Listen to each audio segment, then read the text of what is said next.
വിവാഹമോചനം, ബാലവിവാഹം എന്നിവ നിയന്ത്രിക്കുന്നതിൽ വീണ്ടും വിവാദ നിയമവുമായി അഫ്ഗാനിസ്ഥാനിലെ താലിബാൻ ഭരണകൂടം. കന്യയായ ഒരു പെൺകുട്ടിയുടെ മൗനം വിവാഹത്തിനുള്ള സമ്മതമായി കണക്കാക്കാമെന്നാണ് പുതിയ കുടുംബ നിയമപ്രകാരം വിശദമാക്കുന്നത്.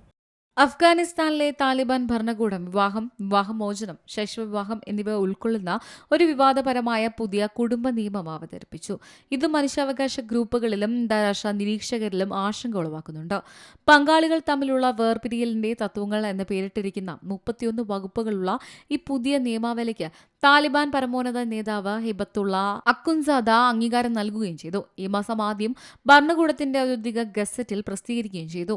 ശൈശവവിവാഹം, ഭർത്താവിനെ കാണാതാവൽ, നിർബന്ധിത വേർപിരിയൽ, വിശ്വാസത്യാഗം, വ്യഭിചാരക്കുറ്റം, മറ്റു മതപരവും നിയമപരവുമായ കാര്യങ്ങൾ എന്നിവ ഉൾക്കൊള്ളുന്ന നിയമങ്ങൾ ഈ രേഖയിൽ പ്രതിപാദിച്ചിട്ടുണ്ട്. ഒരു കന്യകയുടെ മൗനം വിവാഹത്തിനുള്ള സമ്മതമായി വ്യാഖ്യാനിക്കാമെന്നും നിയമം വ്യക്തമാക്കുന്നു.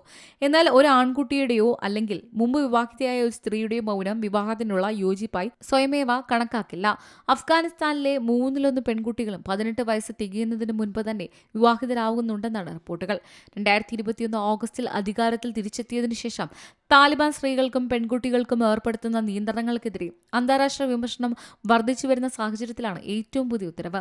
അഫ്ഗാനിസ്ഥാനിൽ പെൺകുട്ടികൾക്ക് 6ാം ക്ലാസ്സിന് ശേഷം വിദ്യാഭ്യാസം നിഷേധിക്കുകയും സ്ത്രീകളെ സർവകലാശാലകളിൽ നിന്ന് വിലക്കി തൊഴിൽ, യാത്ര, പൊതുജന പങ്കാളിത്തം എന്നിവയിൽ കടുത്ത നിയന്ത്രണങ്ങൾ ഏർപ്പെടുത്തുകയും ചെയ്തു. നിരവധി അന്താരാഷ്ട്ര സംഘടനകൾ താലിബാന്റെ നയങ്ങളെ ലിംഗവിവേചനം എന്നൊരു വ്യവസ്ഥയായി വിശേഷിപ്പിച്ചിട്ടുണ്ട്. News desk C Malayalam news. ഏറ്റവും പുതിയ വാർത്തകളും വിശേഷങ്ങളും വിരൽത്തുമ്പിലറിയാൻ സി മലയാളം ന്യൂസ് എല്ലാ ഡിജിറ്റൽ പ്ലാറ്റ്ഫോമുകളിലും ലഭ്യം.